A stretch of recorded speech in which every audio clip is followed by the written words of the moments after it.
અમદાવાદમાં એવું શું છે જે બીજા સિટી પાસે નથી? એ વખતે જે અહેમદ શાહે શહેર બનાવ્યું એ પોર્ટ વિસ્તાર, સાબરમતી નદીની પૂર્વ સાઈડમાં એક કિલ્લો બનાવવામાં આવે ને એની અંદર શહેર વસ્તુ 1400ની સાલમાં બી અમદાવાદીઓનું આર્કિટેક્ચરલ સેન્સ, બિઝનેસ એક્યુમેન, એના કારણે અમદાવાદનો ખૂબ જ ઝડપથી પ્રોગ્રેસ થવા માંડ્યો.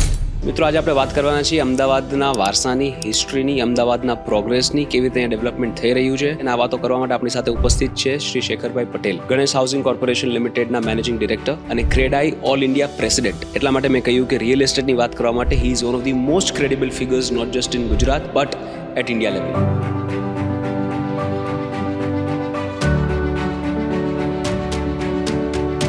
2001માં જ્યારે અર્થક્વેક આવ્યો હતો ત્યારે આખું અમદાવાદ હલી ગયું હતું અને ઘણા બધા બિલ્ડિંગ ડિમોલિશ થઈ ગયા હતા અને લોકોને એવું લાગતું હતું કે આ શહેર હવે ફરી ક્યારે ઊભું થશે. પણ વિધિન 1 યર બધું જે જૂનું હતું, ડિમોલિશ થઈ ગયું હતું, એ બધું તો નીકળી ગયું, પણ એનાથી 5 ગણા સ્પીડથી અમદાવાદનો ગ્રોથ થયો. ઊભું થયું નહીં, ઊભું થઈને દોડવા માંડ્યું, એમ ભાગવા માંડ્યું.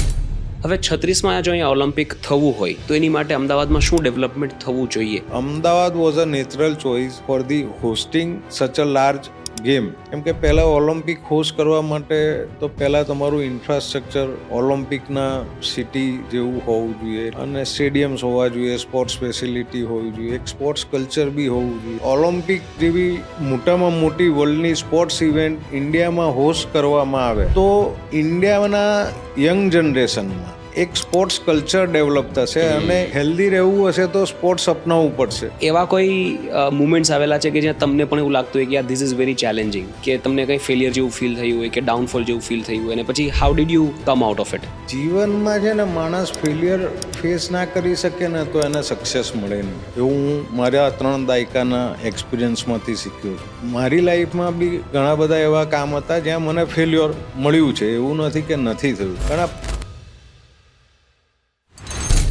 અમદાવાદના જે એ વખતના ઓલ્ડ સિટી હતું એમાં જે પોળ કલ્ચર હતું અને પોળમાં જે રીતના હવેલીઝ બનતી હતી, એ તમે હું જે આર્કિટેક્ચર સેન્સ કહું છું એ વખતની જે હવેલીઝ છે આજે પણ તમે જુઓ તો તમને એક આર્કિટેક્ચર વંડર જ લાગે. રાઈટ. અમદાવાદે એનો વારસો જે છે એ જાળવીને રાખેલો છે. એ તો આપે કહ્યું કે જબ કુત્તે પે સસ્સા આયા તબ અહેમદ શાહને શહેર બસાયા. એને એમ થયું કે જેના સસલા આટલા સાહસિક હોય તેના માણસો કેવા હશે. આર્કિટેક્ચરલ સેન્સ અમદાવાદીઓનું એ એના ઇનહેરન્ટ છે, એના ડીએનએમાં.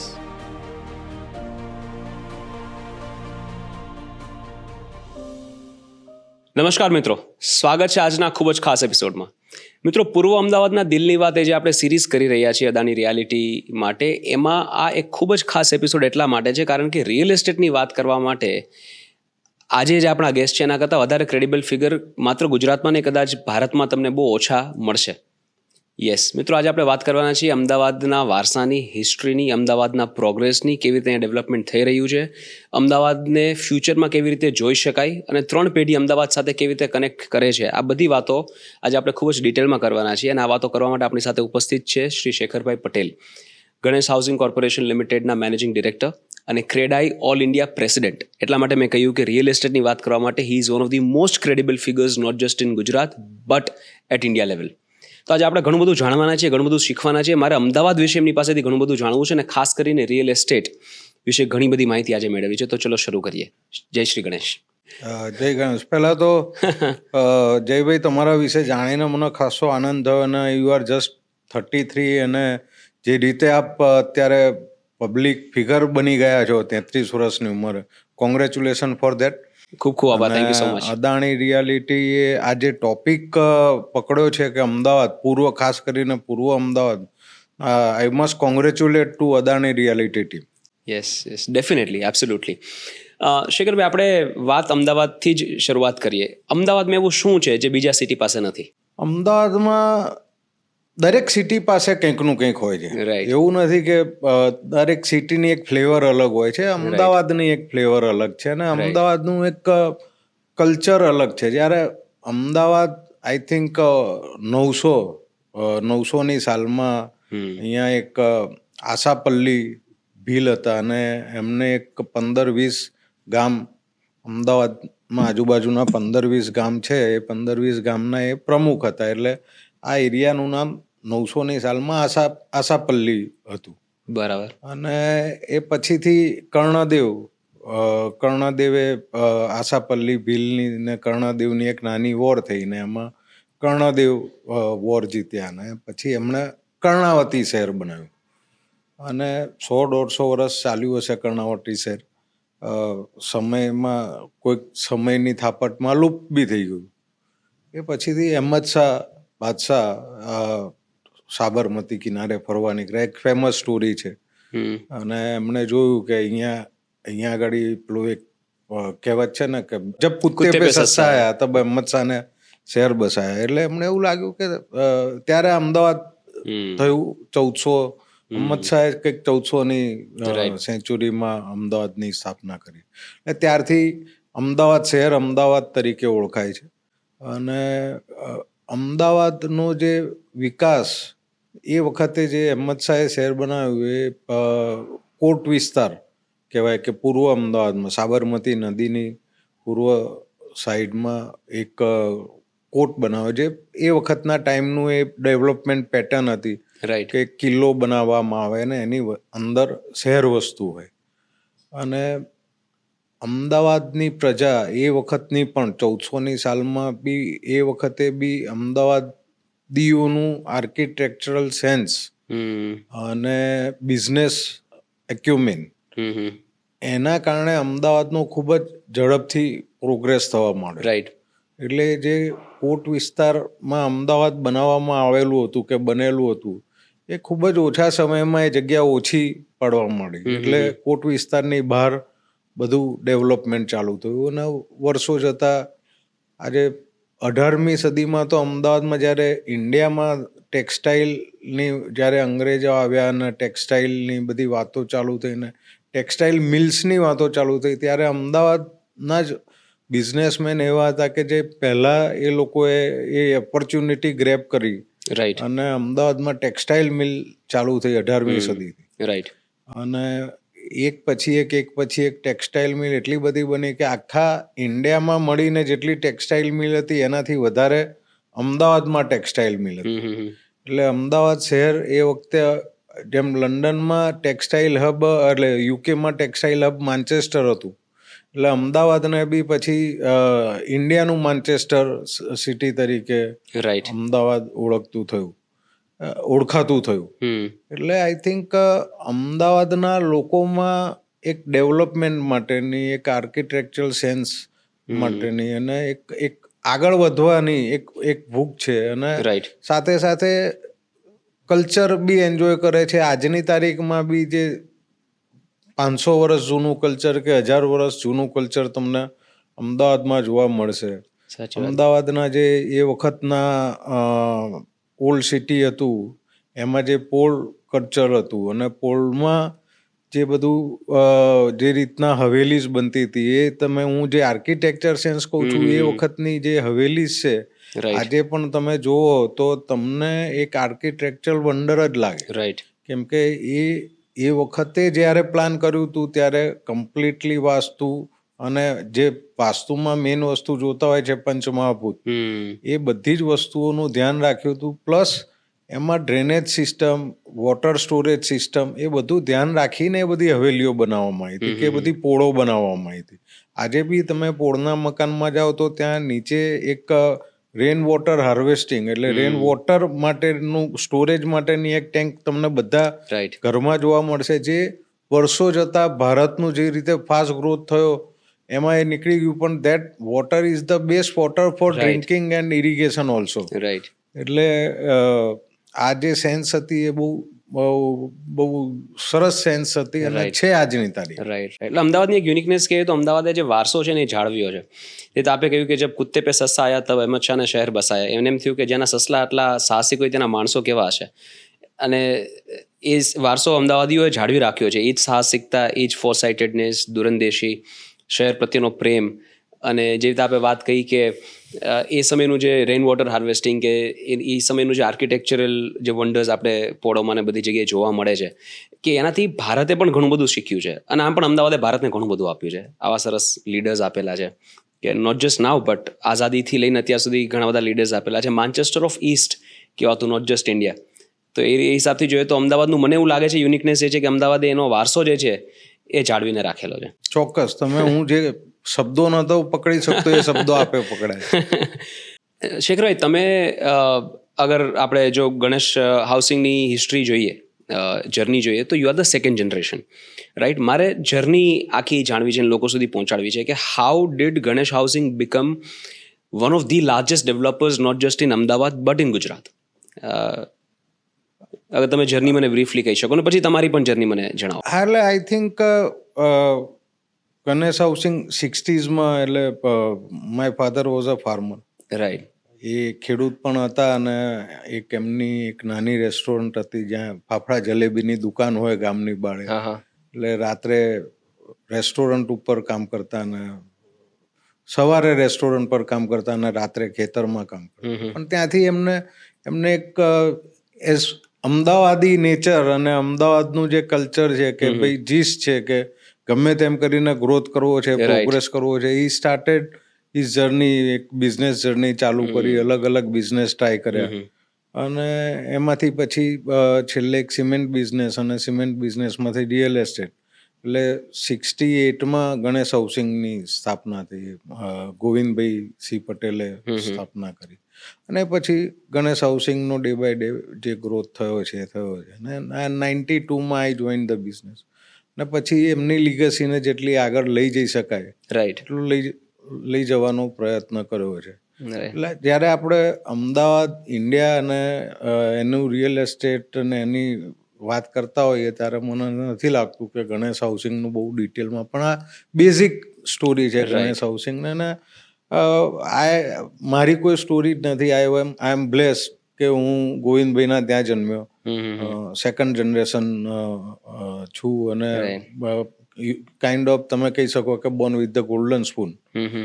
એટલે જે નોર્મલ લોકોની જર્ની હોય છે એ મારી જર્ની છે. કોલેજમાંથી પાસ આઉટ કરીને પછી ગણેશ હાઉસિંગ જોઈન કર્યું ને અત્યારે કંપનીનો ગ્રોથ કરવામાં પ્રયત્ન કરી. Right. You make it sound very easy, શેખરભાઈ. You make it sound so simple. મતલબ that's of course your modesty. Simple, we make it complicated. ના, ફોર શ્યોર. પણ તમને પણ 3 દાયકા થઈ ગયા બિઝનેસમાં, રાઈટ? લોકો યુઝ્યુઅલી સક્સેસ જ જોતા હોય, રાઈટ? ઓફકોર્સ કે જે તમારા ફાધરે શરૂઆત કરી અને જે લેવલ પર કંપનીને લાવીને જ્યારે તમારા હાથમાં સોંપી અને ત્યાર પછી જે ગ્રોથ થયો છે, દેટ ઇઝ ઓલ્સો ફિનોમિનલ. તો આ 3 દાયકાની જર્નીમાં બહારથી લોકો મોટાભાગે સક્સેસ જ જોતા હશે. મારે એ જાણવું છે, as an ઓન્ટરપ્રિનર I want to learn this from you, કે એવા કોઈ મુમેન્ટ્સ આવેલા છે કે જ્યાં તમને પણ એવું લાગતું હોય કે યાર ધીસ ઇઝ વેરી ચેલેન્જિંગ, કે તમને કંઈ ફેલિયર જેવું ફીલ થયું હોય કે ડાઉનફોલ જેવું ફીલ થયું હોય અને પછી how did you come out of it? જીવનમાં છે ને માણસ ફેલિયર ફેસ ના કરી શકે ને તો એને સક્સેસ મળે નહીં. એવું હું મારા 3 દાયકાના એક્સપિરિયન્સમાંથી શીખ્યો છું. અને કોઈ પણ કામ તમે કરો કે કોઈ પણ ચેલેન્જ ઉપાડો તો જ એમાં તમે સક્સેસ કે ફેલ્યોર જાઓ. જો તમે અને જનરલી સેકન્ડ જનરેશન, ખાસ કરીને જે બી સેકન્ડ જનરેશન કે થર્ડ જનરેશન આ સાંભળતી હશે એને કહેવું છે કે ભાઈ સેકન્ડ જનરેશનને ડર લાગતો હોય છે કે મારી ફર્સ્ટ જનરેશને આટલું બધું કર્યું છે, હવે હું કંઈક એવું કરી નાખીશ ને જેમાં ફેલ જઈશ તો લોકો શું કહેશે. એ ડરથી સેકન્ડ જનરેશન કે થર્ડ જનરેશન ડિસિઝન લેતા અટકાય છે, કોઈ પણ નવું કામ કરતા અટકાય છે કે ગભરાય છે કે ભાઈ. એટલે જ તમે જોશો તો વર્લ્ડ ઓવર એક રેશિયો છે, ડેટા છે કે થર્ડ જનરેશન એટલો બધો ગ્રોથ નથી કરી શકતી. કદાચ સેકન્ડ જનરેશન કરે, first generation, third generation is very difficult. એટલે જે કહે છે ને કે બિઝનેસ ગ્રુપ 500 વર્ષ સર્વાઈવ થયા હોય એવા ખૂબ ઓછા હોય છે, રાઈટ? પણ એનું રીઝન આ છે, રાઈટ? એટલે ખાસ કરીને સેકન્ડ જનરેશનને થર્ડ જનરેશનને કેવું છે કે ફેલ્યોરથી ડરી અને તમે કોઈ કામ જ ના કરો તો તમને સક્સેસ કે ફેલ્યોરનો કોઈ અનુભવ જ નહીં થાય, રાઈટ? એટલે મારી લાઈફમાં બી ઘણા બધા એવા કામ હતા જ્યાં મને ફેલ્યોર મળ્યું છે. એવું નથી કે નથી થયું. ઘણા પ્રોજેક્ટ ફેલ થયા હોય પછી એની પાછળ પણ તમારે લાગેલા રહેવું પડે. તો કામ કર્યા કરવાનું છે. આપણી ગીતામાં બહુ સરસ રીતે એને કહ્યું છે અને એ શ્લોક છે, આમ તો બહુ પ્રચલિત છે, કર્મણ્યવાધિકારસ્તે મા ફલેષુ કદાચન. પણ એનો અર્થ હું એવી રીતે કાઢું છું કે તમે કામ કર્યા કરો. સંસ્કૃતનું એ ટ્રાન્સલેશન કરે તો માં ફલે શું કદાચન, એટલે ફળની ચિંતા ના કરશો એવો થાય છે. પણ હું એમ કહું કે ફળની ચિંતા ના કરશો means don't expect anything in English or in simple language, કે you do your work, right, અને રિઝલ્ટ આવશે જ્યારે આવવાનું હશે ત્યારે આવશે. પોઝિટિવ આવશે, નેગેટિવ આવશે, એક્સેપ્ટ કરો ગ્રેસફુલી. રાઈટ, એટલે વેરી વેલ સેડ. ફેલ થાવ એ ડરથી કામ ના કરો, એ વસ્તુ ખોટી છે મારા હિસાબે. એટલે ફેલ્યોર તો ઉપરથી તમારા માટે વધારે લર્નિંગ આપે છે. જો તમે ફેલ નહીં થાવ તો શીખશો નહીં. રાઈટ, એટલે પહેલાં તો હું કોઈ પણ સેકન્ડ જનરેશન મારી પાસે આવે છે કે કોઈ પણ યંગસ્ટર આવે છે, હું એને એમ કહું છું કે તું 5 વસ્તુ કર ને એમાંથી 3માં ફેલ થઈને આવ, પછી હું તને શીખવાડીશ. બરાબર. કારણ કે એમાં જે શીખવા મળશે એ તમને કદાચ બીજે ક્યાંય શીખવા કોઈ નહીં શીખવાડે. બહુ સાચી વાત છે. Right, right. તમારું બાળપણ કેવું હતું શેખરભાઈ? મને તમારા બાળપણમાં તમે અમદાવાદને કેવી રીતે જોયેલું છે? જૂની યાદો. બાળપણથી પહેલાંથી જ પપ્પા રિયલ એસ્ટેટમાં હતા, એટલે અમદાવાદનો ગ્રોથ અને અમદાવાદ કઈ રીતે આગળ વધી રહ્યું છે એના વિશેના જ અમે લોકો ઘરમાં ઓબ્વિયસલી જ ડિસ્કશન ચાલતા હોય, રાઈટ, કે અમદાવાદ કઈ પેટર્નમાં આગળ વધી રહ્યું છે. એટલે પહેલાંથી જ હું અમદાવાદનું ડેવલપમેન્ટ અને એનું ઇન્ફ્રાસ્ટ્રક્ચર શું છે, એમાં બિલ્ડિંગ્સ કેવી રીતે બને છે, કયો વિસ્તાર કઈ બાજુ કેમ ગ્રોથ થઈ રહ્યો છે, એ બધા ડિસ્કશનોની વચ્ચે જ હું મોટો થયેલો છું બાળપણમાં. અને પ્લસ નોર્મલ સ્કૂલિંગ ને બધું તો નોર્મલ, એવું કંઈ હતું નહીં કે સેકન્ડ જનરેશન હતું એટલે બહુ હાઈ એન્ડ સ્કૂલમાં જવાનું, બહુ હાઈ એન્ડ રીતે રહેવાનું. અમને પપ્પાએ બહુ જ સરળ રીતે અને ગ્રાઉન્ડેડ રહી અને જીવનમાં આગળ વધવાનું, એ અમને પહેલી શીખ એમની પાસેથી મળી હતી. અને I am thankful to my father કે એમને આ રીતે અમને ગ્રો કર્યા છે. રાઈટ. અને અમદાવાદ વિશે વાત કરું તો નાનો હતો ત્યારથી જ જે શહેરમાં તમે, દરેક વ્યક્તિ માટે એવું હોય છે કે જે શહેરમાં જે વ્યક્તિ જન્મે છે ને એ શહેરના લોકોને મળતા રહેતા હોય છે, આજુબાજુના, એ ગામ હોય કે પછી એ શહેર હોય, એની સાથે લગાવ એને વધારે હોય છે. વર્લ્ડ ઓવર બી આપણે જોઈ રહ્યા છીએ કે ભાઈ દરેક વ્યક્તિ માટે શું હોય કે પહેલા પોતાનો વિસ્તાર હોય, કે હું નવરંગપુરા વિસ્તારમાં રહું છું, કે હું આ તો મારો વિસ્તાર સરસ છે, મારું શહેર સરસ છે, મારું રાજ્ય સરસ છે, મારો દેશ સરસ છે, અને પછી દુનિયા છે. રાઈટ. એટલે એવું જ લગભગ દરેક વ્યક્તિ સાથે થતું હોય છે, જે મારી સાથે. Right, right. ના, તમે બહુ સાચી વાત કીધી કે તમારી જે જગ્યા જ્યાં તમારો જન્મ થયો છે, જ્યાં તમે મોટા થયા છો, ઘણીવાર માણસને, મતલબ આ મારી સાથે થાય છે, હું મારી જન્મભૂમિમાં જાઉં તો કદાચ હું સૂતો હોય કે આંખમાં પટ્ટી બાંધેલી, હું કહી દઉં કે નાવ વે વેન્ટર્ડ સ્મેલથી, એટલે ત્યાંની હવાને હું ઓળખું છું. એ રીતે માણસ જ્યાં એમનો જન્મ થયો, એનો ઉછેર થયો, એની સાથે એક અલગ લાગણી અને પ્રેમ લઈને આગળ વધતા હોય છે. તમારો અમદાવાદ પ્રત્યેનો જે પ્રેમ છે એ બહુ એવિડન્ટ છે. આ સરસ મજાની બુક જે બનાવેલી છે, મારું અમદાવાદ, બહુ ડિટેલમાં અમદાવાદની હિસ્ટ્રી, કલ્ચર, ગ્રોથ, વારસો, હેરિટેજ, વર્લ્ડ હેરિટેજ સિટી શું કામ છે, એનું જૂનું સ્ટ્રક્ચર, એના મેપ્સ, લગભગ અમદાવાદને જાણવું હોય તો આ બુક કરતાં સારી કોઈ બુક બીજી ન હોઈ શકે. હું ઓડિયન્સ માટે જરા કાઢીને બતાવું એકવાર. મારું અમદાવાદ કરીને આ બુક અમને બનાવેલી છે, કોફી ટેબલ બુક છે. શેખરભાઈ, ઇટ્સ અ બ્યુટીફુલ બુક. મતલબ એવું કંઈ જ નથી જે અમદાવાદ વિશે કોઈએ જાણવું જોઈએ આ બુકમાં ન હોય. રાઈટ. તો કેવી રીતે વિચાર આવ્યો આ બનાવવાનો અને શું છે આનો પર્પઝ? એટલે ઘણા વર્ષોથી એક મગજમાં ખંતિલ મારો મિત્ર છે, એ બહુ જ મારે ને ખંતિલને ઘણા વખતથી, એનો પણ અમદાવાદ, એ છે બરોડાનો, પણ એને બી અમદાવાદ બહુ વર્ષથી આવીને વસી ગયો છે. અને મારે એને અમદાવાદ વિશે ઘણી બધી વાતો થતી હતી, અમદાવાદનું કલ્ચર, અમદાવાદની હિસ્ટ્રી, અમદાવાદનો બિઝનેસ. અને એ વાતોમાં જ અમે લોકોએ ઘણીવાર કોઈક વાર એવી પણ આવી હશે કે જેમાં એમ થયું કે ભાઈ આપણે આ બધી વાતો કરીએ છીએ, પણ આનું ડોક્યુમેન્ટેશન શું, કે આ લોકો સુધી પહોંચાડવું હોય તો કઈ રીતે પહોંચાડી શકાય. અને એમાંથી જ એક આઈડિયા જન્મ્યો કે ભાઈ એક આપણે કોફી ટેબલ બુક બનાવીએ કે જેની અંદર આપણે અમદાવાદનું ગ્રોથ પેટર્ન, એનું, એટલે, અને being a real estate person, કે અમદાવાદની એનો એરિયા કઈ રીતે વધ્યો, એનું ઇન્ફ્રાસ્ટ્રક્ચર કઈ રીતે થયું, એમાં સ્યુરેજ સિસ્ટમ કઈ રીતે થઈ, વોટર સિસ્ટમ કઈ રીતે થઈ, એ બધું જ કવર થવું જોઈએ. આમાં શું છે કે અલગ અલગ બુકમાં અલગ અલગ અભિગમથી અમે લોકોએ એવો અભિગમ રાખ્યો કે અમદાવાદનું જોગ્રાફિકલ ડેવલપમેન્ટ સાથે સાથે બિઝનેસ ડેવલપમેન્ટ સાથે સાથે નોલેજ નું ડેવલપમેન્ટ અને કયા લોકોએ અમદાવાદ શહેર માટે કોન્ટ્રીબ્યુટ કર્યું. અમે બધા લોકોને તો આમાં નથી સમાવી શક્યા, પણ જે 5-7 મોટા લીડર્સ છે કે પોલિટિકલ લીડર્સ છે કે બિઝનેસ લીડર્સ છે, ત્યાંથી એક તો પહેલાં હિસ્ટ્રીથી શરૂઆત કરી છે, પછી લીડર્સ છે, અને પછીથી અમદાવાદનું કલ્ચર, અમદાવાદમાં ટેક્સટાઇલ વિશેની મેં આપને વાત કરી કે અમદાવાદના ઇન્ફ્રાસ્ટ્રક્ચર વિશે, ટીપી સ્કીમ્સ, ગવર્મેન્ટ જ્યારે ટીપી સ્કીમ્સ લઈને ટીપી સ્કીમ લેડ જે ડેવલપમેન્ટ થયું અમદાવાદનું અને ગુજરાતના બીજા શહેરોનું, એ ઇન્ડિયામાં હમણાં જ્યારે આપણે વાત કરતા હતા કે ઇન્ડિયાના બીજા શહેરોમાં એટલું સરસ ઇન્ફ્રાસ્ટ્રક્ચર નથી જેટલું અમદાવાદમાં છે, ટ્રાફિક જામના ઇસ્યુઝ ને બધા બીજા શહેરોમાં. પણ ગુજરાતમાં 76માં ટીપી એક્ટ આવ્યો અને ટીપી એક્ટની અંદર ટીપી સ્કીમ્સ એટલે વેલ પ્લાન સિટીઝ બન્યા. એટલે એની અંદર રોડ, રસ્તા, એ સિવાય કોમન પ્લોટ્સ છે કે ગાર્ડન્સ છે કે એ બધાનું પ્લાનિંગ ટીપી સ્કીમની અંદર થતું હોય.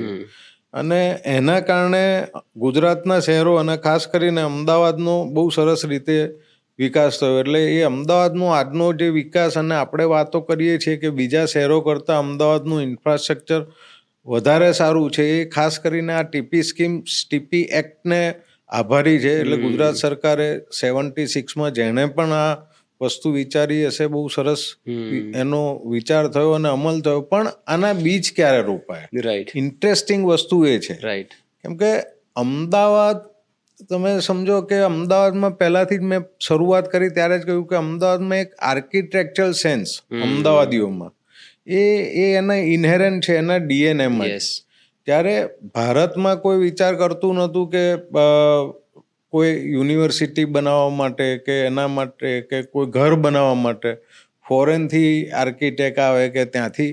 ત્યારે અમદાવાદના બિઝનેસમેન, જે લોકોએ અમદાવાદ માટે ઘણું બધું કોન્ટ્રીબ્યુટ કર્યું છે, એટલે એ વખતે તમે જુઓ તો વિક્રમ સારાભાઈ અને કસ્તુરભાઈ લાલભાઈ 60sમાં, એ લોકોએ આજની તારીખમાં અમદાવાદમાં જે હજુ બીજા 500 વર્ષ સુધી જેનું નામ રહેશે આઈ એમ અમદાવાદ, કે 500 હજારો વર્ષ સુધી રહેશે, આઈ એમ અમદાવાદ છે, એનઆઈડી છે, એવા ઘણા બધા ઇન્સ્ટિટ્યૂટ, ઇસરો છે, PRL છે, ઘણા બધા ઇન્સ્ટિટ્યૂટ એ લોકોએ બનાવ્યા.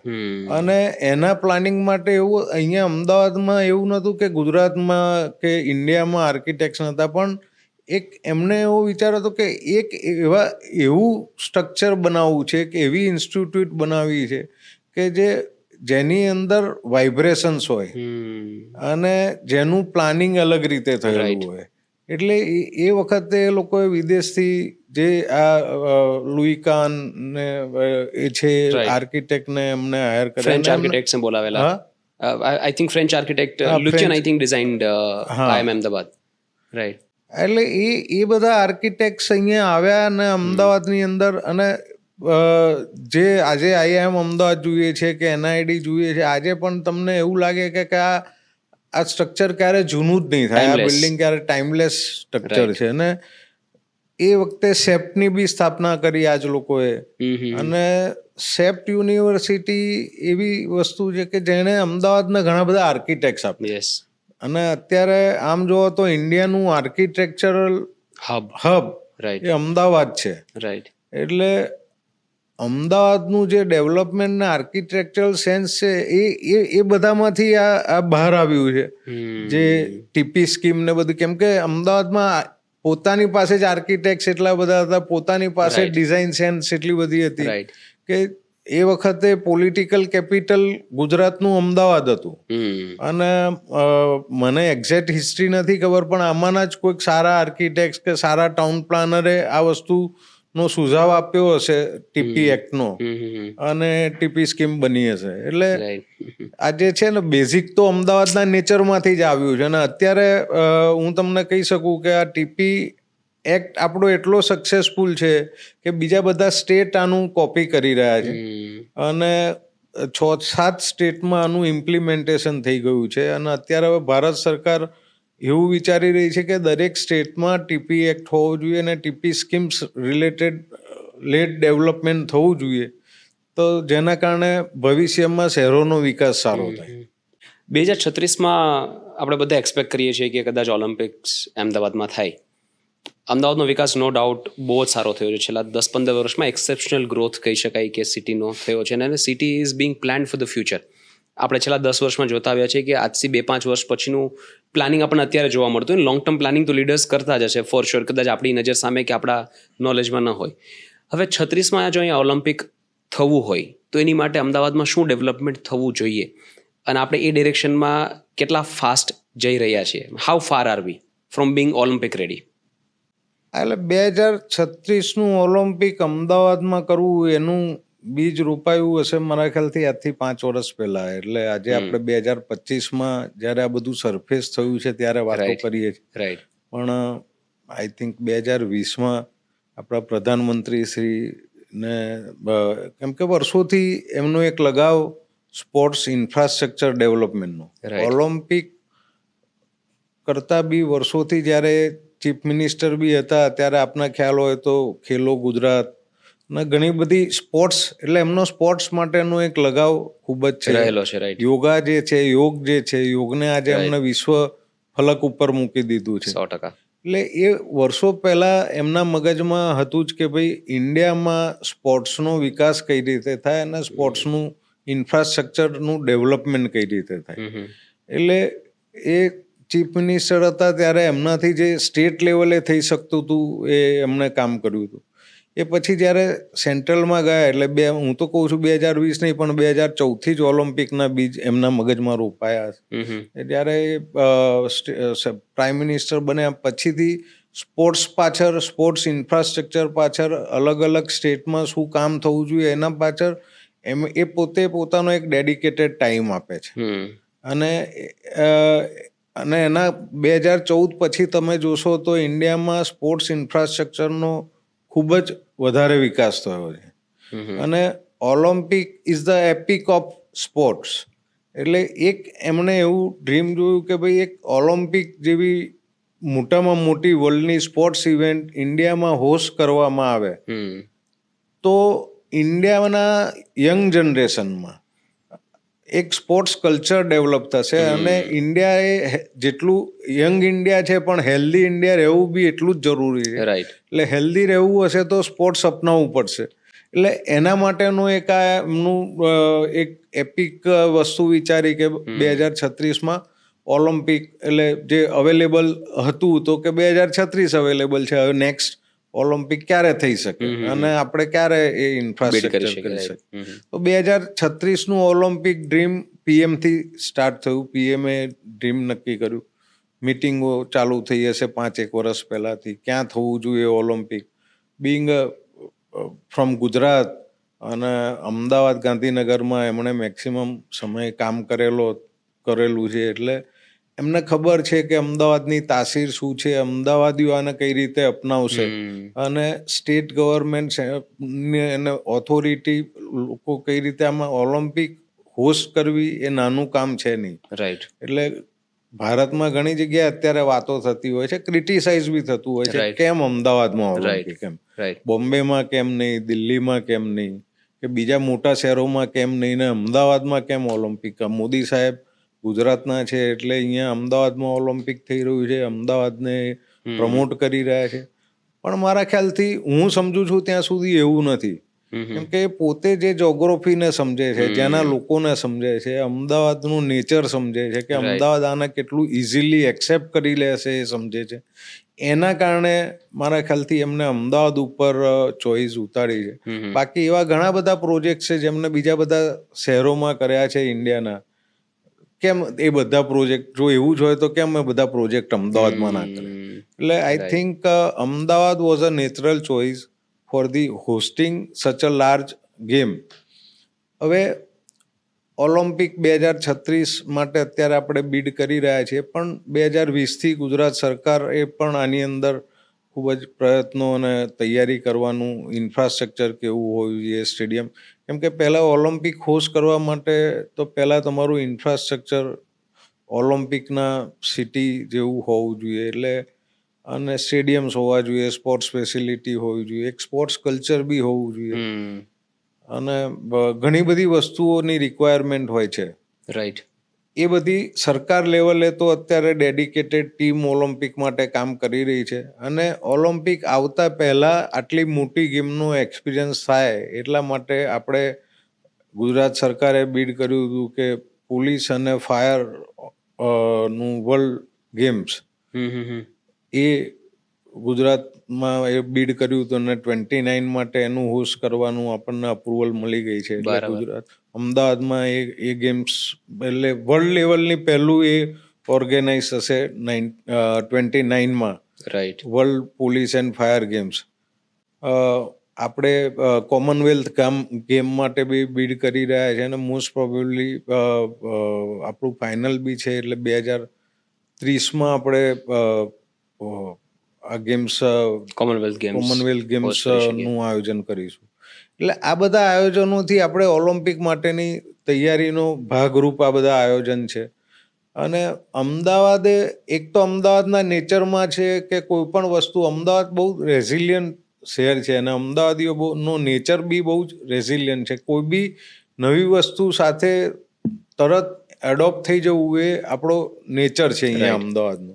એટલે તમે 2001ની હું વાત કરું કે 2001માં જ્યારે અર્થક્વેક આવ્યો હતો ત્યારે આખું અમદાવાદ હલી ગયું હતું અને ઘણા બધા બિલ્ડિંગ ડિમોલિશ થઈ ગયા હતા અને લોકોને એવું લાગતું હતું કે આ શહેર હવે ફરી ક્યારે ઊભું થશે, કે મોરલી આટલું બધું ડાઉન થઈ ગયું છે. એ 3 દિવસ તમે અમદાવાદ શહેરમાં ફર્યા હોય તો તમને લાગે કે આ શહેર હવે આ શહેર ઊભું નહીં થઈ શકે. પણ વિધિન 1 year બધું જે જૂનું હતું ડિમોલિશ થઈ ગયું હતું એ બધું તો નીકળી ગયું, પણ એનાથી 5 ગણા સ્પીડથી અમદાવાદનો ગ્રોથ થયો. એટલે ઊભું થયું નહીં, ઊભું થઈને દોડવા માંડ્યું, ભાગવા માંડ્યું. એટલે અમદાવાદનો આ નેચર છે અને નેચર એ જ વખતે પ્રધાનમંત્રી અહીંયા મુખ્યમંત્રી હતા એટલે આ નેચર એમણે જોયેલું છે. અહીંયા આગળ એક જ દિવસમાં 20 ઇંચ વરસાદ આવ્યો હતો, આખા સિટીમાં વોટર લોગિંગ હતું અને શહેરે એને 3 દિવસમાં જ એ વસ્તુ ભૂલીને કે ભાઈ આ પ્રોબ્લેમનું સોલ્યુશન કઈ રીતે કરવું. એટલે અર્થક્વેક આવ્યો તો અર્થક્વેકનું સોલ્યુશન કઈ રીતે કરવું છે ને ભવિષ્યમાં આપણને તકલીફ ના પડે એવું. એવી જ રીતે વોટર લોગિંગ થયું તો એનું સોલ્યુશન. અને પાસ્ટમાં બી આવા ઘણા બધા એક્ઝામ્પલ્સ અને અનુભવમાંથી અમદાવાદ હિસ્ટ્રીમાં બી આપ જોશો તો પાસ થઈ ચૂકેલું છે. એટલે એ જે રેઝિલિયન્ટ નેચર છે અને નવું એડોપ્ટ કરવાનું એક નેચર છે એના કારણે જ આપણા ત્યાં વર્લ્ડ ઓલિમ્પિક થવાનું છે એવું હું માનીને ચાલુ છું. બરાબર. અત્યારે ક્વેશ્ચન માર્ક છે, ઘણા બધા લોકો ડિબેટ કરતા હોય છે ઓલિમ્પિક મળે ના મળે, બહુ બધી કોમ્પિટિશન હોય. પણ એકવાર આપણે નક્કી કર્યું છે અને આપણે તૈયારી કરીએ છીએ, ગુજરાત તૈયારી કરી રહ્યું છે, ભારત તૈયારી કરી રહ્યું છે ઓલિમ્પિકની, તો આઈ થિંક મળી જ જશે ઓલિમ્પિક. રાઈટ. એ પણ એક રિસ્ક ટેકિંગ એબિલિટી પીએમ સાહેબની અને સિટીની પણ છે કે આપણે તૈયારીઓ કરીએ છીએ અને આ તૈયારીઓ કદાચ 2 દાયકાઓ સુધી ચાલે. 2020થી જો તૈયારીઓ શરૂઆત થઈ હોય તો આ 15 વર્ષની તૈયારીઓ છે, ત્યાર પછી કદાચ ન પણ મળે. એમાં કેવું છે કે એમાં મને એવું લાગે છે કે બહુ કોન્શિયસ કોલ છે. અચ્છા.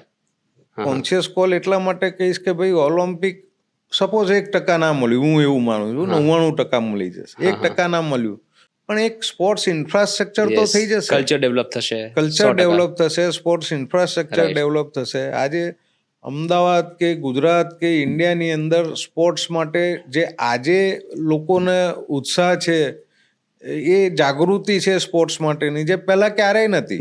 આજે છેલ્લા 15-20 વર્ષમાં તમે યંગસ્ટર્સને આજે જુઓ, આજે એ લોકો આજે દરેક યંગસ્ટર્સ કોઈકનું કોઈક સ્પોર્ટ્સ રમી રહ્યું છે. રાઈટ. અને એવું નથી કે ખાલી ક્રિકેટ રમ્યું, ક્રિકેટ તો બધા જ રમે છે. રાઈટ. ક્રિકેટ આપણા માટે એક રિલિજિયન છે અને એમાં કશું ખોટું પણ નથી.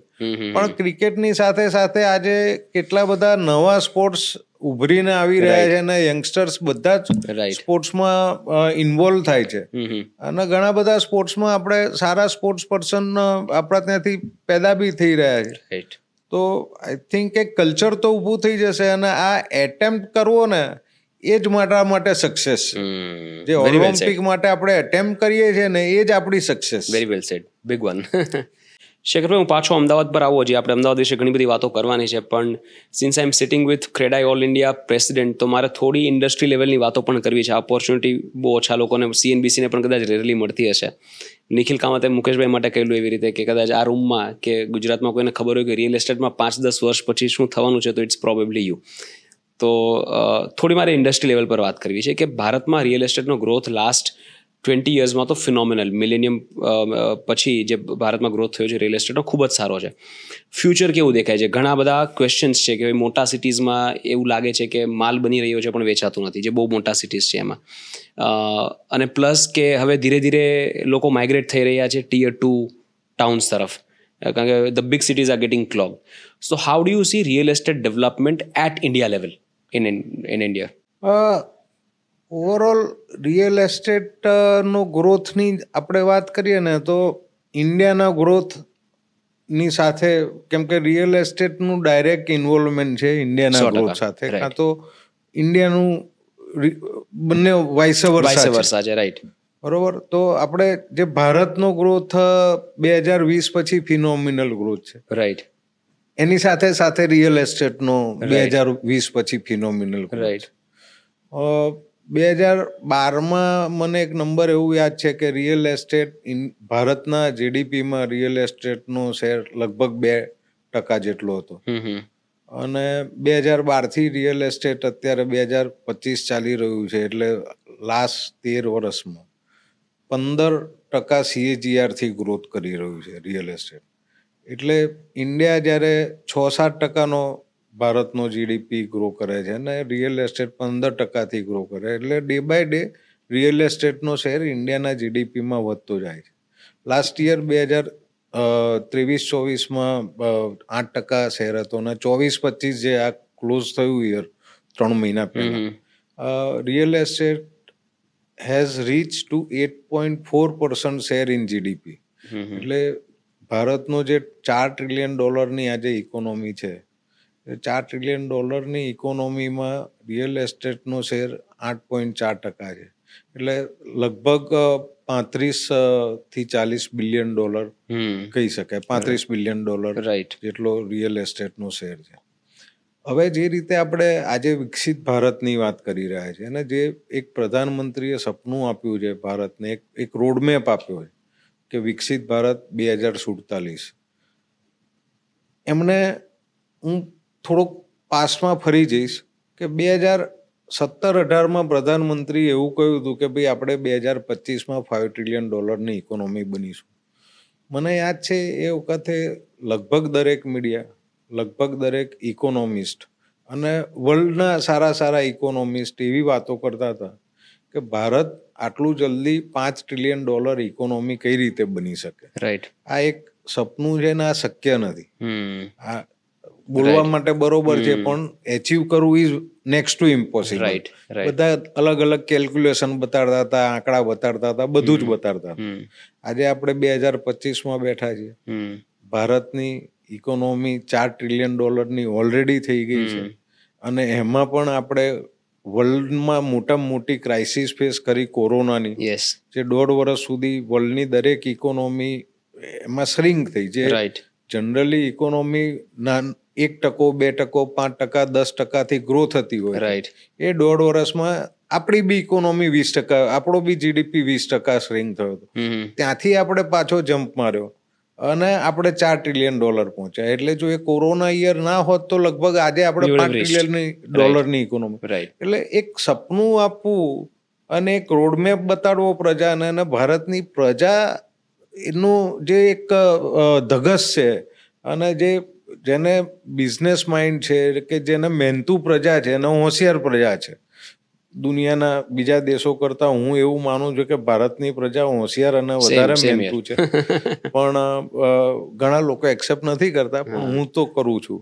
એટલે એ જે છે ને, એ આજે આપણે $4 ટ્રિલિયન બેઠા છીએ. હવે જે વિકસિત ભારતની વાત છે, એટલે મેં આ વસ્તુ એટલા માટે કહી કે જે પાસ્ટમાં જે ડ્રીમ જોયું હતું એ આજે અચીવ થયું. એટલે ફ્યુચરનું જે ડ્રીમ જોયું છે 2047માં ઇન્ડિયા $30 ટ્રિલિયન ઇકોનોમી બનશે, તો મને એમાં કોઈ ડાઉટ નથી. હમ. કેમ કે એક વખત તમારા એક સુપ્રીમ લીડર એટલે એક પ્રાઇમ મિનિસ્ટર અને જે નરેન્દ્રભાઈ મોદી, જે પ્રજાના સૌથી આજ સુધી મારા ખ્યાલથી લોકપ્રિય નેતા હશે, રાઈટ. એમણે જે સપનું આપ્યું છે, આજે હું જોઈ રહ્યો છું, હું અલગ અલગ શહેરોમાં જઉં છું ક્રેડાઈ પ્રેસિડેન્ટ તરીકે, અલગ અલગ સ્ટેટમાં જઉં છું, ત્યાં આગળ જે ચર્ચા થાય છે એ વિકસિત ભારતની થાય છે અત્યારે આખા દેશમાં. અને બધા જ નાના સિટી એસોસિએશનથી લઈ કે industry association, real estate association, એ લોકો અત્યારે કયા વ્હાઇટ પેપર બનાવી રહ્યા છે, શેના ઉપર રિસર્ચ કરે, તો 2047માં અમારી ઇન્ડસ્ટ્રી ક્યાં હશે, 2047માં પહોંચવા માટે વિકસિત ભારતમાં અમારે શું કરવું જોઈએ. રાઈટ. એવી જ રીતે કોર્પોરેશન, અમદાવાદ કોર્પોરેશન એક વિઝન બનાવી રહ્યું છે કે દરેક કોર્પોરેશન વિઝન બનાવી રહ્યું છે 2047, એવી રીતે દરેક સ્ટેટ બનાવી રહ્યા છે. એટલે એક જે લાર્જ પિક્ચર આવ્યું પ્રધાનમંત્રી પાસેથી, એ પિક્ચર હવે દરેક જણ પોતાની રીતે તૈયાર કરવું જોઈએ કે પોતાની ઇન્ડસ્ટ્રી ક્યાં જશે, પોતાનું શહેર ક્યાં જશે, પોતાનું સ્ટેટ ક્યાં જશે.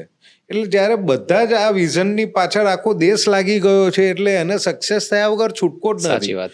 2047માં ભારત વિકસિત ભારત થવાનું જ છે. કદાચ વહેલું થઈ જાય તો નવાઈ નહીં. અને $30 ટ્રિલિયન ઇકોનોમી ટચ કરવાનું જ છે. હવે આવે છે રિયલ એસ્ટેટની વાત. એટલે ભારતનું ઇકોનોમી એ બેઝ છે રિયલ એસ્ટેટના ગ્રોથ માટે. 100%.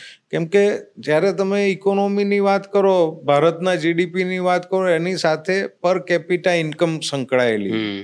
એટલે પર કેપિટા ઇન્કમ એટલે સિમ્પલ ભાષામાં કહીએ તો વ્યક્તિ દીઠ આવક, વાર્ષિક આવક, રાઈટ. એને પર કેપિટા ઇન્કમ કહે છે. અને એ ભારતમાં વધી રહી છે ધીમે ધીમે. અત્યારે આપણે લગભગ $2600 થી $2800 વચ્ચે આજના દિવસે આપણી પર કેપિટા ઇન્કમ છે ઇન્ડિયાની, વિચ ઇઝ અ હેલ્ધી પર capita income as the world economist.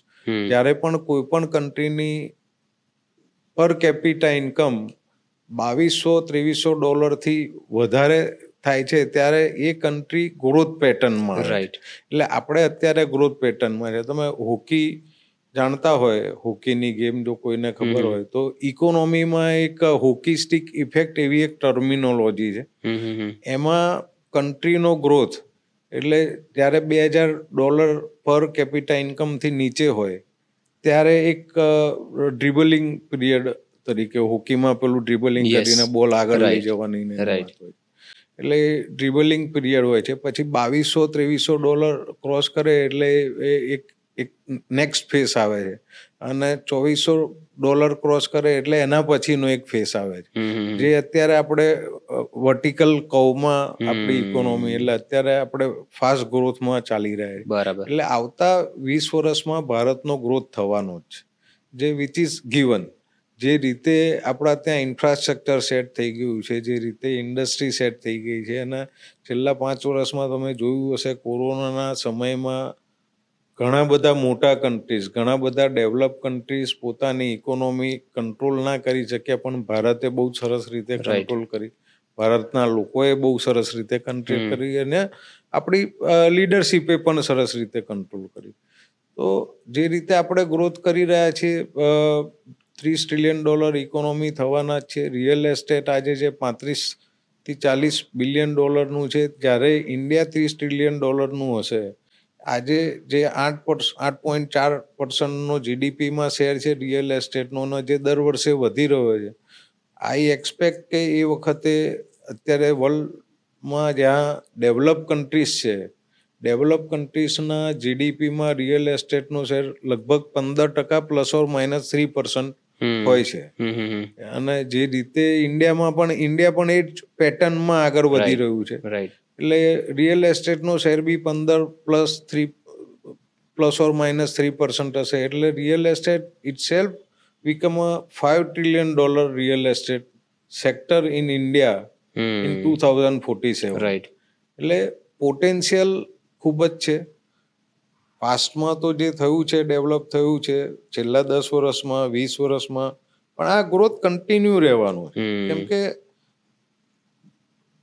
Real estate એક એવું સેક્ટર છે કે જે 2021 પછીથી ઘણા બધા લોકોને બી ખબર પડી છે કે ભાઈ આ મારું એક એવું ઇન્વેસ્ટમેન્ટ છે કે જે ઇન્વેસ્ટમેન્ટને હું એન્જોય બી કરી શકું છું, રાઈટ એમાં મારા સેફ્ટી સિક્યોરિટી બી છે. રાઈટ કોરોના આવ્યો ત્યારે કોરોનામાં જે asset class, main 3 asset class છે કે ગોલ્ડ છે, કેપિટલ માર્કેટ્સ, કેપિટલ માર્કેટ છે અને રિયલ એસ્ટેટ. બરાબર. તો કેપિટલ માર્કેટ અને ગોલ્ડ તો એટલું કામમાં આવ્યું કે ના આવ્યું ખબર નથી, પણ ઘર કામમાં આવ્યું, રિયલ એસ્ટેટ કામમાં આવ્યું. રાઈટ. એટલે રિયલ એસ્ટેટની અહેમિયત, આમે ભારત પહેલાથી રિયલ એસ્ટેટની અહેમિયત સમજે છે. આજે પણ તમે જુઓ તો તમારું જે એસેટ ક્લાસ છે એમાં 50%થી વધારે લોકોનું ઇન્વેસ્ટમેન્ટ રિયલ એસ્ટેટમાં હોય છે અને બાકીના 50%માં ગોલ્ડ છે, કેપિટલ માર્કેટ છે કે બોન્ડ્સ છે કે બધું બાકીના 50%માં હોય છે. એટલે સેક્ટરનો ગ્રોથ પાસ્ટમાં ખૂબ સારો થયેલો છે અને ફ્યુચરમાં સારો થવાનો જ છે અને થઈ રહ્યો છે. અને જે રીતે અત્યારે ઓવરઓલ ઇન્ડિયામાં ડેવલપમેન્ટ ચાલી રહ્યું છે, તમારી વાત 100% સાચી છે કે અત્યાર સુધી ફોકસ એવું હતું કે અત્યાર સુધી નહીં પણ 10 વર્ષ પહેલા કે 10 મોટા શહેરોનો વિકાસ ખૂબ થતો હતો અને પછી એની આજુબાજુમાં થોડું ડેવલપમેન્ટ થતું હતું ને બીજા શહેરો પાછળ ફોકસ ઓછું હતું. પણ હવે એવું છે કે ઇન્ડિયામાં તમે, હમણાં જ હું એક લોજિક બનાવતો હતો કે ઇન્ડિયામાં 28 સ્ટેટ અને 6 યુનિયન ટેરેટરીઝ, એટલે 34, લગભગ મારા નંબર સાચો હશે પણ એકાદ આગળ પાછળ, 36 કેપિટલ સિટીઝ છે. 36 સ્ટેટ છે, 36 કેપિટલ સિટીઝ છે અને લગભગ મોટા ભાગના સ્ટેટ એવા છે કે જ્યાં એક કેપિટલ સિટી હોય ને એક ફાઇનાન્શિયલ સિટી હોય. અને ગુજરાત જેવા જે સ્ટેટ છે, ગુજરાત છે, મહારાષ્ટ્ર છે, ત્યાં 5 સિટી એવા છે કે જે ગ્રો કરી રહ્યા છે. ગુજરાતની વાત કરીએ તો ગુજરાતમાં અમદાવાદ છે, ગાંધીનગર છે, સુરત છે, બરોડા છે, રાજકોટ છે, ભાવનગર છે, જામનગર છે. આ બધા શહેરો ખૂબ સારી રીતે ગ્રોથ કરી રહ્યા છે. એટલે લગભગ 100 શહેરો એવા છે ઇન્ડિયામાં જે ખૂબ સારી રીતે ગ્રો કરી રહ્યા છે. અને આ 100 શહેરોનો વિકાસ, જે અર્બન ડેવલપમેન્ટ થવાનું છે, આ 100 શહેરોનો સારામાં સારી રીતે વિકાસ થશે. એક બોમ્બે કે દિલ્હી કે ચેન્નઈ, એ 5 શહેરોનો જ વિકાસ નહીં પણ આ 100 શહેરોનો સારી રીતે વિકાસ થશે. અને ત્યાં ક્યાંક એક લિમિટેશન બી આવી ગયું છે આ મોટા શહેરોમાં. એટલે પણ ત્યાં રીડેવલપમેન્ટ થશે. જે new way of development or new way of growth of already existing large city is redevelopment. એટલે ત્યાં સરકાર પણ વિચારી રહી છે કે રીડેવલપમેન્ટ કઈ રીતે થાય. એના જે જૂના માર્કેટ્સ હતા, સપોઝ અમદાવાદમાં એક્ઝામ્પલ આપું તો અમદાવાદનું જૂનું માર્કેટ એટલે માણેક ચોક હતું અને માણેક ચોકની આજુબાજુમાં જે રીતે આખો બિઝનેસ હબ તરીકે ડેવલપ થયો, તો માણેક ચોક વિસ્તારને કઈ રીતે બિઝનેસ હબ તરીકે રીડેવલપ કરવું, એવું એક સરકાર વિચારી રહી છે. કે એટલે આ બધા જે ઓલરેડી એક્ઝિસ્ટિંગ ડેવલપ સિટી છે ત્યાં રીડેવલપમેન્ટ થશે અને જે નવા શહેરો છે ત્યાં નવું ડેવલપમેન્ટ આવશે. એટલે ડેવલપમેન્ટ, કેમ કે જે તમારી ઇકોનોમી ગ્રો કરી રહી છે એટલે એની સાથે સાથે તમારી ઇન્કમ વધે છે, પર કેપિટા ઇન્કમની જે મેં વાત કરી. એટલે પર કેપિટા ઇન્કમ વધે છે એટલે તમારો બાઇંગ પાવર વધે છે. એટલે બાઇંગ પાવર વધે છે એટલે તમારી પાસે આજે એક્સ્ટ્રા પૈસા છે, કંઈક તમારે રોટી કપડા સિવાયની વસ્તુ માટેના પૈસા છે. પહેલી વસ્તુ રોટી કપડા હોય છે, એ સિવાય પછી મકાન, લક્ઝરી, આ તે માટે ના તમારી પાસે પૈસા છે તો એ તમે સ્પેન્ડ કરવાના છો, એ ઇન્વેસ્ટ કરવાના છો, સ્પેન્ડ કરવાના છો. એટલે આ બધી વસ્તુઓનો વિકાસ જે છે નેચરલ જ વિકાસ થવાનો હોય. રિયલ એસ્ટેટનો બી નેચરલ વિકાસ થશે, એન્ટરટેનમેન્ટનો બી નેચરલ વિકાસ થશે. આજે અત્યારે આ બધા આપણે નવી ટેકનોલોજીસ જોઈ રહ્યા છે, એનો પણ એટલો જ વિકાસ થવાનો છે. આજથી 5 વર્ષ પહેલા, 10 વર્ષ પહેલા કોઈ પોડકાસ્ટ વિશે સાંભળ્યું નહીં હોય.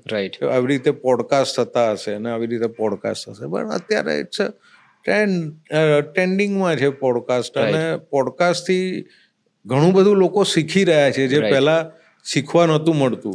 અને હવે તો લર્નિંગ માટે મારા ખ્યાલથી પોડકાસ્ટ યુઝ થાય છે.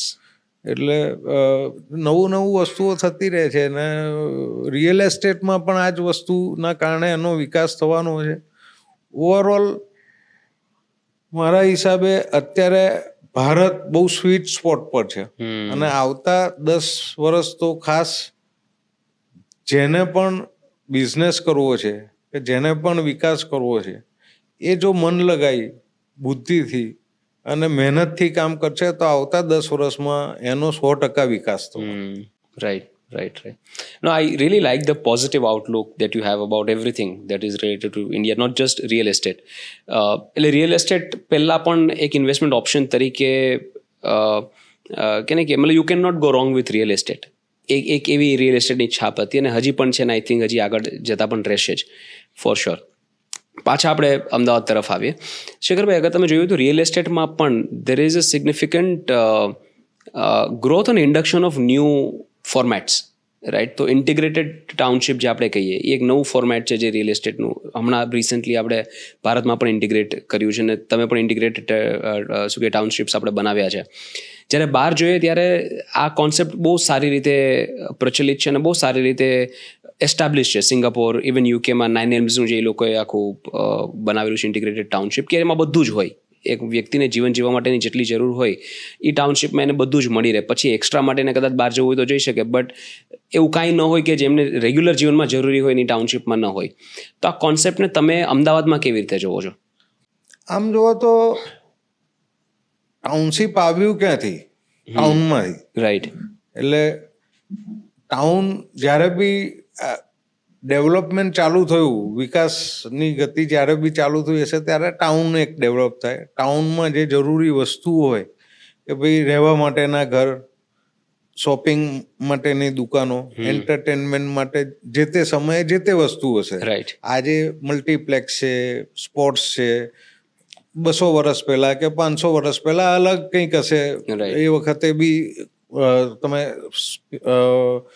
દુનિયામાં અલગ અલગ જગ્યાએ વાત કરો તો અલગ અલગ રીતે એન્ટરટેનમેન્ટની અલગ અલગ વસ્તુઓ હોય છે. એટલે કોઈ પણ શહેરનો વિકાસ કરવા માટે એક એજ્યુકેશન જોઈએ, એક હોસ્પિટલ અને હેલ્થ ઇન્ફ્રાસ્ટ્રક્ચર જોઈએ, એન્ટરટેનમેન્ટ જોઈએ, હાઉસિંગ જોઈએ અને કમર્શિયલ સ્પેસ જોઈએ. આ 5 વસ્તુઓ છે જે બેઝિક છે અને એ 5 વસ્તુઓની અરાઉન્ડમાં જ બધું ડેવલપમેન્ટ થતું હોય છે.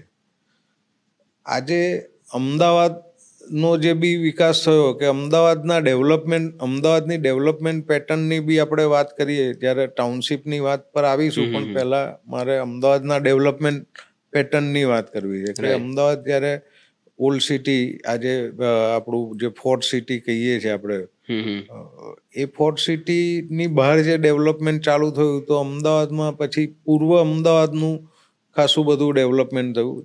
એ વખતે પશ્ચિમ અમદાવાદમાં ડેવલપમેન્ટ નહોતું.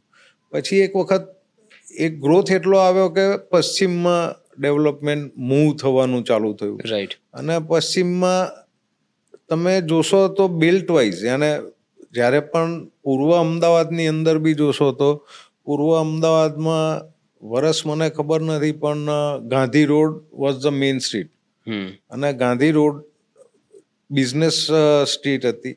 એની આજુબાજુમાં બધું રેસિડેન્શિયલ ડેવલપમેન્ટ અને બીજું બધું એન્ટરટેનમેન્ટ ના આને તેનું બધું. ગાંધી રોડ પરથી એ જે ડેવલપમેન્ટ છે 10-15 વર્ષના સમયગાળામાં મૂવ થઈ અને રિલીફ રોડ ઉપર આવી અને રિલીફ રોડ મેઇન સ્ટ્રીટ થઈ અને એની આજુબાજુમાં કમર્શિયલ ને પછી રેસિડેન્શિયલ ને બધું ડેવલપમેન્ટ થયું. રિલીફ રોડથી એ 15-20 વર્ષનો ગાળામાં એ મૂવ થઈને આશ્રમ રોડ ઉપર એ ડેવલપમેન્ટ આવ્યું અને આશ્રમ રોડમાં ડેવલપમેન્ટ થયું. આશ્રમ રોડથી મૂવ થઈ સીજી રોડ ઉપર આવ્યું અને સીજી રોડથી મૂવ થઈ આજે એસજી રોડ ઉપર એ ડેવલપમેન્ટ ચાલી રહ્યું. એટલે Ahmedabad is moving towards west. અને એવું નથી ઈસ્ટમાં ડેવલપમેન્ટ નથી. ઈસ્ટ અમદાવાદનું બી ખૂબ જ સરસ રીતે ડેવલપમેન્ટ થયું છે, પણ બે ડેવલપમેન્ટ પેટર્ન અલગ છે. એટલે જે મેઇન સ્ટ્રીટનું આ જે મેં વાત કરી એ મેઇન બિઝનેસ ડિસ્ટ્રિક્ટના ડેવલપમેન્ટની વાત કરી. બાકી અમદાવાદ સર્ક્યુલર સિટી છે એટલે સર્ક્યુલર ડેવલપમેન્ટ થાય છે. એટલે અમદાવાદમાં ચારે બાજુ ડેવલપમેન્ટ. પણ જે કોઈ પણ શહેરની ઓળખ હોય કે જે એનો મેઇન બિઝનેસ ડિસ્ટ્રિક્ટ હોય કે એનો મેઇન રોડ હોય, એ અમદાવાદ એક એવું શહેર છે જે આ બીજા શહેરોમાં પેટર્ન નથી.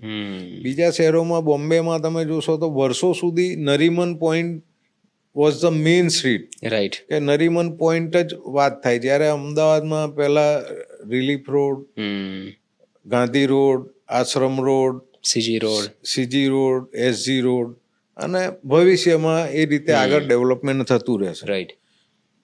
એટલે ધીસ ઇઝ લાઈક આ જે સ્મોલ આ larger format of a township development. આ જે ડેવલપમેન્ટ થયા આ બધા રોડને એ larger format of a township development. Right. હવે એને વધારે પ્લાન રીતે ડેવલપ કરવું હોય એક ક્લસ્ટરમાં કન્ફાઇન્ડ એરિયામાં, તો that concept is called township development. Perfect. Right. અને એ ટાઉનશીપ ડેવલપમેન્ટ આ શાંતિગ્રામ ટાઉનશીપ આજે ગુજરાતની અંદર સારામાં સારું એક્ઝામ્પલ જોવું હોય તમારે ટાઉનશીપ ડેવલપમેન્ટનું, તો એ શાંતિગ્રામ ટાઉનશીપનું છે. રાઈટ. અને એક ટાઉનશીપને ડેવલપ થતા ઓછામાં ઓછો 10 થી 20 વર્ષનો સમય લાગતો હોય છે. અને શાંતિગ્રામ આજે એક લેવલ અચીવ કરી ચૂક્યું છે ટાઉનશીપ ડેવલપમેન્ટનું. અને ટાઉનશીપ ડેવલપમેન્ટના બેનિફિટ આજે મેં પહેલાં બી કહ્યું કે ગાંધી રોડ કે આશ્રમ રોડ કે એની આજુબાજુમાં એક લાર્જર ફોર્મેટનું ટાઉનશીપ, એ કેમ અને એનો બેનિફિટ શું? તો અમદાવાદમાં આજે આપણે વાત કરીએ છીએ કે અમદાવાદમાં ટ્રાફિકની સમસ્યા બીજા બધા શહેરો કરતાં ઘણી ઓછી છે. તો એનું એક કારણ એવું છે કે અમદાવાદમાં સપોઝ આજે પણ સીજી રોડ છે, તો સીજી રોડની જો કમર્શિયલ ડેવલપમેન્ટ છે અને આજુબાજુનું રેસિડેન્શિયલ ડેવલપમેન્ટ છે, તો ત્યાંના લોકોને બીજી ફેસિલિટીઝ માટે બીજા એરિયામાં ટ્રાવેલ નથી કરવું પડતું. આજે તમે બોમ્બેની વાત કરો તો બોમ્બે સબર્બ્સમાંથી એને બિઝનેસ માટે ટ્રાવેલ કરવું પડે કમ્પલસરી નરીમન પોઈન્ટ. રાઈટ. એટલે એ 2 કલાક ટ્રાફિક કરે છે રોડ ઉપર. જ્યારે અમદાવાદ એવી રીતે ડેવલપ થયું છે કે અહીંયા આગળ travelling time is not more than 20 minute. એટલે અમદાવાદનો કોઈ પણ સિટીઝન 20 મિનિટથી વધારે રોડ ઉપર ટ્રાફિક કરતો નથી. એટલે સૌથી મોટી ટ્રાફિકની સમસ્યા ત્યાંથી હલ થાય છે. રાઈટ. અને એટલા માટે શહેરનું ડેવલપમેન્ટ સારું થાય છે. આ જ વસ્તુ ટાઉનશીપની અંદર શું છે કે ટાઉનશીપની અંદર તમારું કમર્શિયલ હબ બી હોય, રેસિડેન્શિયલ હબ બી હોય, એન્ટરટેનમેન્ટ હબ બી હોય અને હેલ્થ કેર પણ હોય. રાઈટ. આ બધું જ હોય તો તમારે બહાર ટ્રાવેલ કરવાનું ઓછું થાય. રાઈટ. એક તો જે વ્યક્તિ છે એનો સમય બચે, જે એમના ચિલ્ડ્રન્સ છે એ લોકોને સ્કૂલ કોલેજ જવા માટેનો સમય બચે, ટ્રાવેલિંગ ટાઈમ બચે, અને એ ટાઈમ એ પૂરો ફેમિલીને ક્વોલિટી ટાઈમ આપી શકે. રાઈટ. એટલા માટે ટાઉનશીપનું ડેવલપમેન્ટ જે છે સારું થતું હોય છે અને ટાઉનશીપ કન્સેપ્ટ સારી રીતે ડેવલપ થઈ રહ્યો છે. અને ઇન્ડિયામાં ઘણી જગ્યાએ સારી ટાઉનશીપ્સ ડેવલપ થઈ રહી છે અને ફ્યુચરમાં બી સારી. But you say townships will be the future of real estate, large scale real estate development. One of the main thing will be the township. પણ કેવું છે કે real estate is a large thing. It cannot be confined in a township. Right. એટલે township development is also a task. એટલે township જે રીતના શહેરો વધી રહ્યા છે એ રીતે એટલી બધી ટાઉનશીપ તો થવાની નથી. રાઈટ. એટલે શહેરનો વિકાસ, એનું જે મેઇન રિયલ એસ્ટેટ છે એ તો શહેરના વિકાસમાં કે એના આઉટર પેરીફરી ડેવલપમેન્ટમાં જ રહેવાનું છે, પણ township will be one part of the real estate. Right. આપણે શાંતિગ્રામનો ઉલ્લેખ કર્યો, એ જ રીતે બીજી ટાઉનશીપ બને છે સૂર્યગ્રામ, જે પૂર્વ અમદાવાદમાં બને છે. હવે આપણે એક રીતે અદાણી રિયાલિટીને જોઈએ તો એમ થાય કે ગૌતમભાઈ already has a lot on his plate, ઘણું બધું કરે છે, પણ રિયલ એસ્ટેટ અને ખાસ કરીને અમદાવાદ પ્રત્યેનો એમનો લગાવ, અને since you are in that circle you would probably know him closer than any one of us. તો એમનું રિયલ એસ્ટેટ માટેનું વિઝન, અમદાવાદ માટેનો પ્રેમ વિશે તમે કંઈ વાત કરી શકો, એમની સાથેના તમારા અનુભવો? હું જ્યારે કોલેજમાં ભણતો હતો, આઈ થિંક 91-92માં, એ વખતે અદાણી ગ્રુપનું વિકાસની ગાથા લગભગ ચાલુ થઈ રહી હતી. અને એ વખતે આઈ થિંક ગૌતમભાઈની જે શરૂઆત હતી એમાં એમને શરૂઆતમાંથી જ રિયલ એસ્ટેટ પ્રત્યે ખૂબ લગાવ હતો.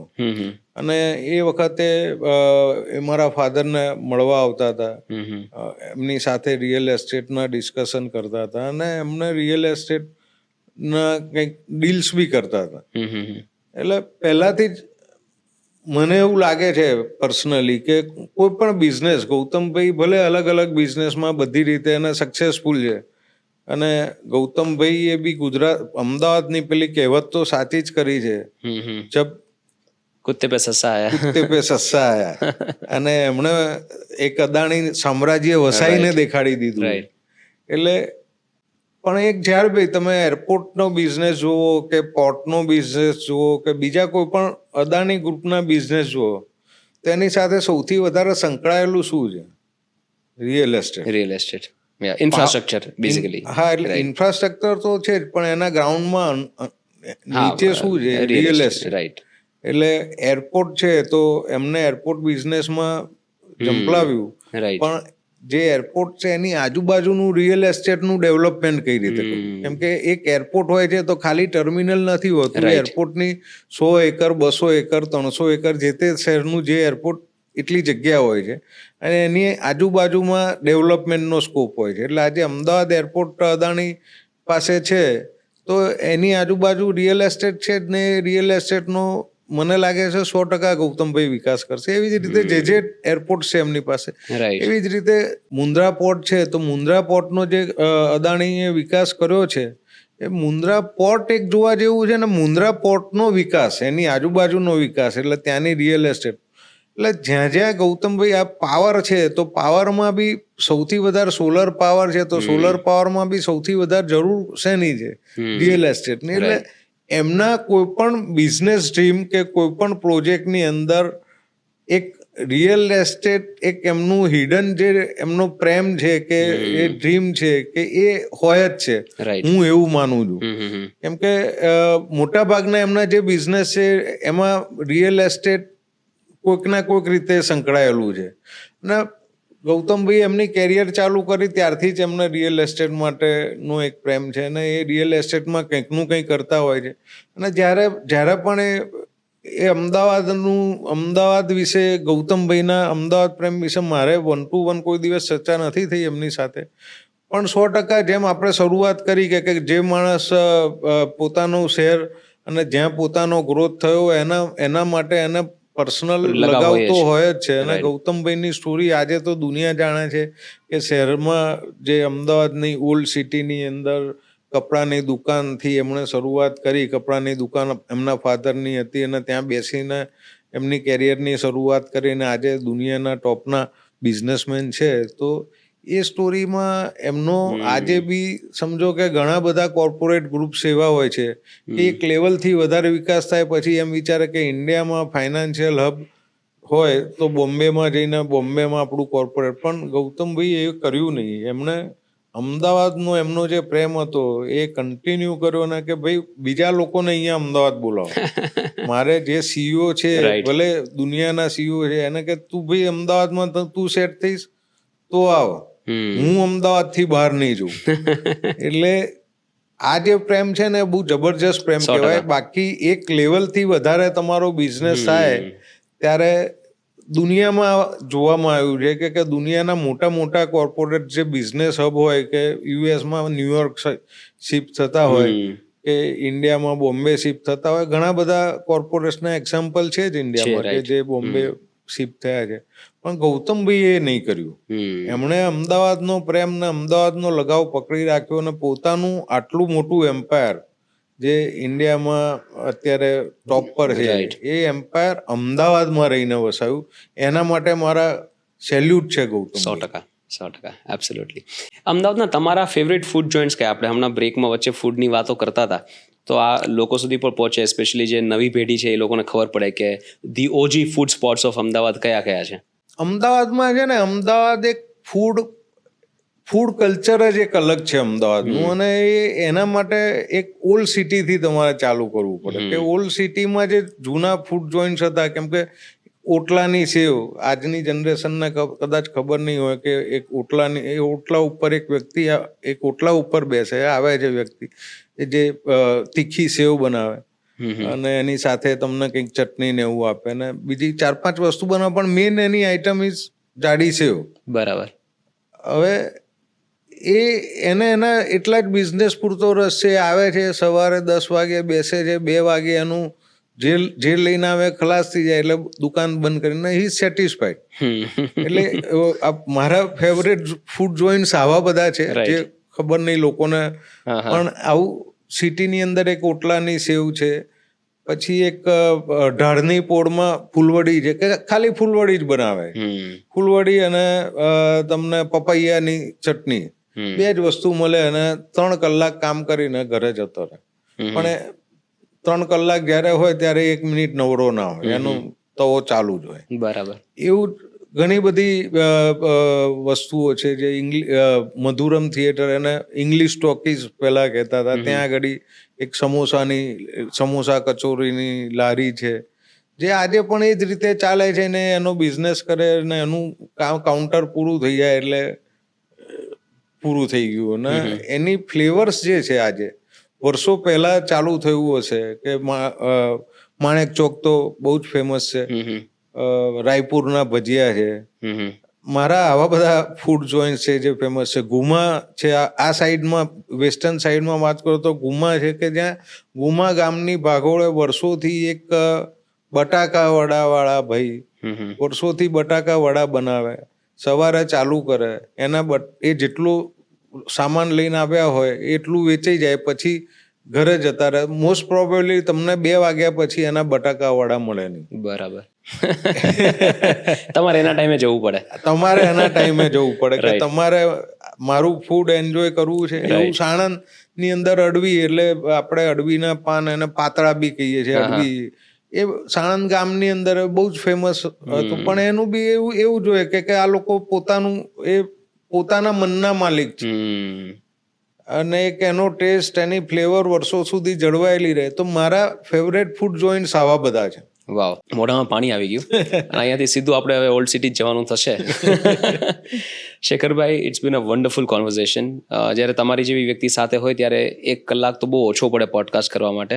આપણે ડેફિનેટલી રાઉન્ડ 2 કરીશું, કારણ કે આ ડિસ્કશન રિયલ એસ્ટેટ ઇન્ડસ્ટ્રીનું ડિસ્કશન જ કદાચ તમારી સાથે 1.5-2 કલાકનું થઈ શકે, અમદાવાદનું ડિસ્કશન અલગથી થઈ શકે, તમારું જે ઓવરઓલ, બિકોઝ તમે જે સર્કલમાં છો, ઇન્ડિયા માટેનું વિઝન તમે જે જોવો છો, જે ડેવલપમેન્ટ થાય છે, ઘણી બધી વાતો થઈ શકે. પણ તમે આ 1 કલાકમાં પણ જે અમને આપ્યું છે ખરેખર અમૂલ્ય છે. ખૂબ ખૂબ આભાર આ સમય અમારી સાથે વિતાવવા માટે, અને થેન્ક યુ સો મચ. મને પણ આ ડિસ્કશનમાં ખૂબ મજા આવી છે ભાઈ. નેક્સ્ટ ટાઈમ, એની ટાઈમ, જ્યારે બી તમે, હું કંતિલ જ્યારે વાત કરી ત્યારે હેઝિટેટ થતો હતો કે ભાઈ, પણ આજે તમારી સાથે વાત કર્યા પછી મને પણ એવું લાગે છે કે નેક્સ્ટ ટાઈમ હું રાહ જોઈશ તમારા કોલની કે ક્યારે આપણે. Thank you so much. Thank you.